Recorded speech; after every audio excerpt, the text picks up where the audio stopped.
Hello, everybody. Hi, everybody. And welcome back to the Weird Science Comics YouTube channel, where I'm going to be going through the finale of Deceased Dead Planet with Deceased Dead Planet number 7, written by Tom Taylor with art by Trevor Hairston.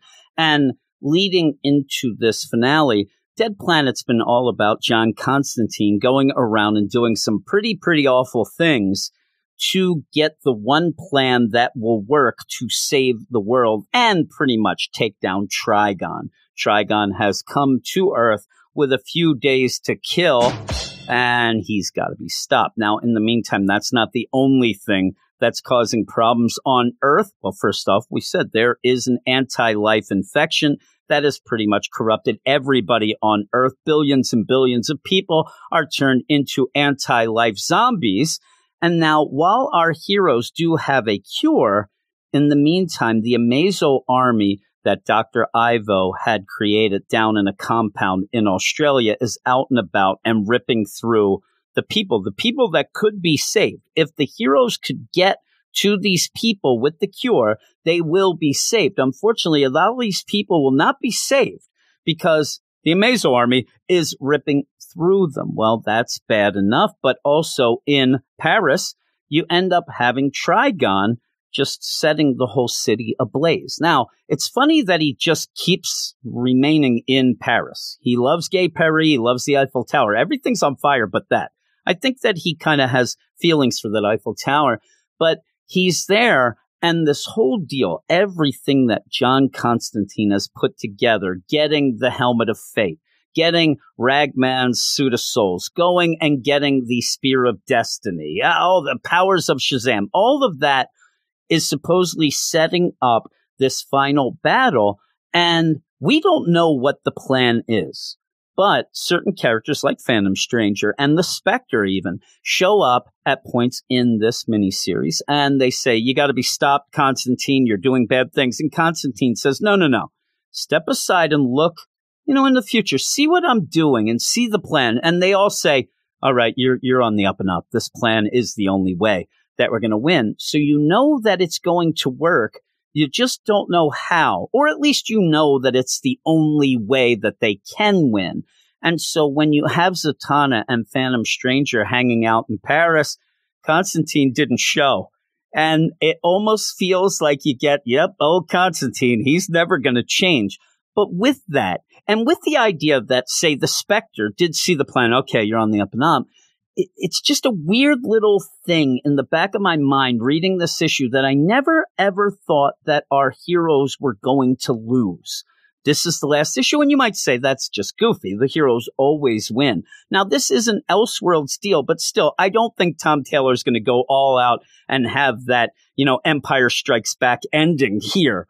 But it kind of takes away some of the tension when we're finally getting to the big battles and all these things that I just never felt that tension of it all. I never felt that they had to, oh my God, you better do this now. Or you're going to. So I like the issue, but that ends up bringing my score down a bit because of all this setup and everything waiting for Constantine's plan. Once it starts kicking in, it just wasn't as big. And like I said, I didn't have the tension that they were necessarily going to lose. But right now, Phantom Stranger's freaking out. He says to Zatanna, he's not showing Constantine. And she ends up in a funny way of using her backwards magic, saying he'll be here in a spell that must be there to try to convince both her and Phantom Stranger that that is the truth. I mean, it's not really going to work as a spell like that, Zatanna, but we get it. You're a little worried. Well, we go down to Australia to see Batman and Superman, Super Sons, World's Finest, all that stuff. John and Damian heading to that Australian compound where we saw Dr. Ivo creating and setting forth the Amazo army, but also Penguin and a bunch of other greedy bastards. They're all holed up in Australia, kind of waiting for this all to blow over so that they can go out and make more money and things. But that kind of is what I didn't like when we first saw that compound and you saw Penguin and all these big rich guys. Because what are they going to do? This is almost the idea of like having a vampire movie and the vampires kill all the humans. Well, now you don't have anything to feed on. You can't kill them all. Well, when you are rich, greedy guys, what money are you making when everybody is consumed by the anti-life and you set forth the Amazo army to destroy them all? I get the idea. Maybe you're going to repopulate the world, but I've seen who's in that compound.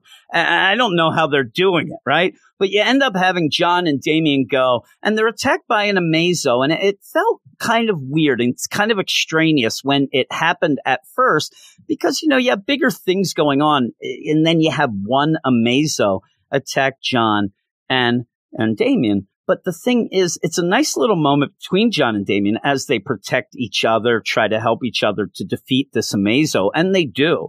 But the big thing is Dr. Ivo's dead. We're going to find that out in a couple pages, and they need something to take back to Cyborg to be able to try to stop the Amazo army. Dr. Ivo's not there to flip the switch. I mean, I still would probably look through the compound a little and see if maybe you can see some computer console that is setting them, but they end up having to have that head. It's kind of a forced way to progress the story in a little bit, because when they do go into the compound, you end up having piece of crap Penguin there, tells his guards, okay, all you guards, you get this Batman and Superman, take care of them.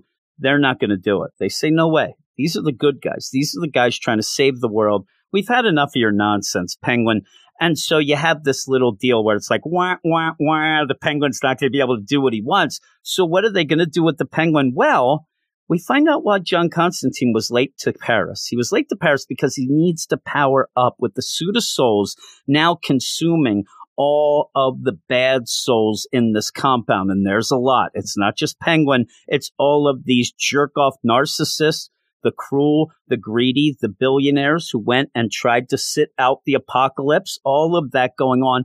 It's a nice little final piece of the puzzle for Constantine. He does this, and now he is off to take care of Trigon. But before he leaves, John comes up to him and says, hey, can I help? I'm Superman, And John says, you know what, kid? You're doing a great job, but I saw that future, and you don't make it from that. So no, you stay put. I'm going to go take care of this. And as he's going, John and him have such a cool moment. And these are the things that I love with Tom Taylor, these little character moments, these little things where you would never think of Constantine and John Kent having a conversation, let alone a really nice one. If Lois knew that John was talking to Constantine, he would be grounded. I don't care if he's Superman. And he ends up saying to Constantine, you know what, John Constantine, you're a good man. And Constantine, before he goes through his portal, says, no. I'm not. I'm nowhere near a good man. But you know what? I'm not going to lie. It feels real good hearing that from Superman. And it's a nice moment. Just even Constantine just straight up calling him Superman. He is, but even so, I really, really like that in a story where Constantine, the piece of crap Constantine, is trying to be selfless here and trying to save the world the only way he knows how, by screwing over everybody first. But while that's going on and you have him go off to Paris to face Trigon, let's get rid of the Amazo army. Batman and Superman go back to Cyborg, say, hey, check out this, Amazo head, try to reprogram things, try to make it. We need a virus. It's an Independence Day type thing. And it's a trope in a lot of things with aliens and robots. Give it a virus, and then we will be able to, not have to worry. And they do. They end up doing that, and they do take out the Amazo army, seemingly just in time.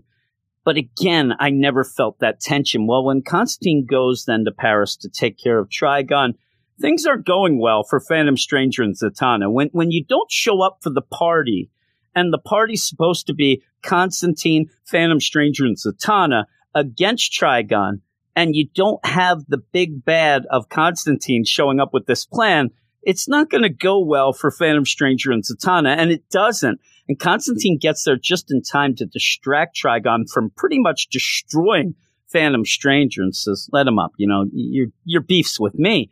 And then starts attacking him. And he is doing a good job. And I like the idea that Tom Taylor is using a lot of the pieces of the puzzle. You end up having him use the powers of Shazam, the power of Zeus, the strength of Hercules, all that, even the wisdom of Solomon, all that going on to figure things out and do all the things he needs to do to take down Trigon, but it doesn't work. It's not enough. And Trigon ends up just pounding Constantine into the ground in a non-sexy way. And it feels like, okay, it's over. But again, I never really felt like, okay, well, that's it.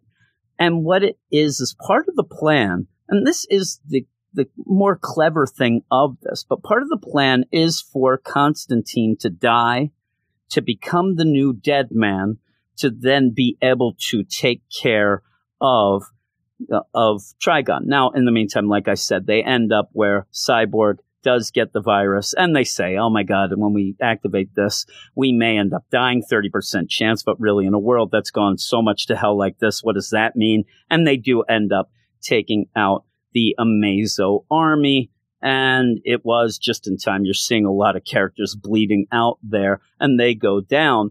Well, we end up back with Constantine, dead Constantine, and Superman, John Kent, does show up. He hits Trigon in the chest. Again, this is a weird deal because Constantine did say, don't do anything.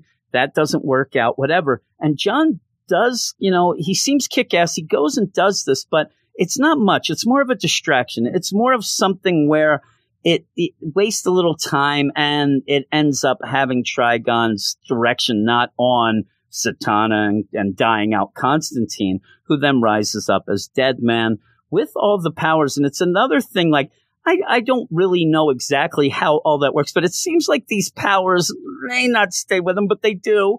And he goes up, so he's the most powered up dead man ever. And he's going to go. He has already given Zatanna the Spear of Destiny. He says, when I need it, you hand it to me. And he goes and takes over the body of Trigon, shrinks him down, gets the Spear of Destiny from Zatanna, and then pretty much just runs it into his own chest, or Trigon's chest, as he jumps out of the body. This ends up stopping Trigon. It's one of the only things that would be able to. And there you go. There is the plan. That was it all along, as Constantine now is banished to hell for an eternity of nonsense. He is in trouble, but that wins the day. It ends up stopping everything they needed to stop. The only thing left is getting the cure to the billions of people in the world. You end up having Wallace West, Flash, he does it, and then everybody else joins in. Now that you don't have to contend with Trigon, Amazon, all that, you free up a lot of people to go and cure everyone, and they do. They say they cured 2 billion people, and that is the, nice ending of all this. And you do continue to see different things. Oh my God, Tempest, he's back. He looked horrific before. You end up having Hapala back. And there are some, and I wish you got more of that idea of, rest in peace, Wonder Woman. Diana, she did not make it. She ended up being infected and then ripped apart, all that. So I wish that we had that. But what we do get is a nice ending, because one of the big things when this started, before they even came back to Earth, when they were on their own Earth 2, you ended up with the vote of, should we go back, because we're getting the signal from the head of Cyborg. Should we go back? And Oliver, Green Arrow, he didn't want to go. And Black Canary and everybody voted to go. And then Oliver, because he's a good guy, went with them, but said, promise you'll bring me back to Black Canary. And Dinah promised, and she was able to fulfill her promise here by bringing him back to life, getting rid of the anti-life. He was sequestered away in the Tower of Fate and all that. And that was another bit of a misplay. You ended up only seeing him for a little. He was put away for storage so we can have this ending, but it's a nice enough ending. But overall, I gave this a 7.5. I like the art, and I like what we got. It's just that after all the setup, this just felt like a lot of stuff thrown at you.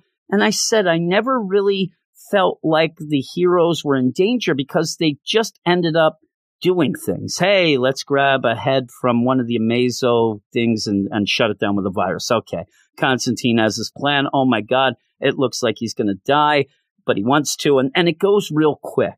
It goes a little too quick for the plan to come together. You never really get that, gasping moment of, oh my God, this isn't going to work. But it's a nice deal. And I did like this whole dead planet.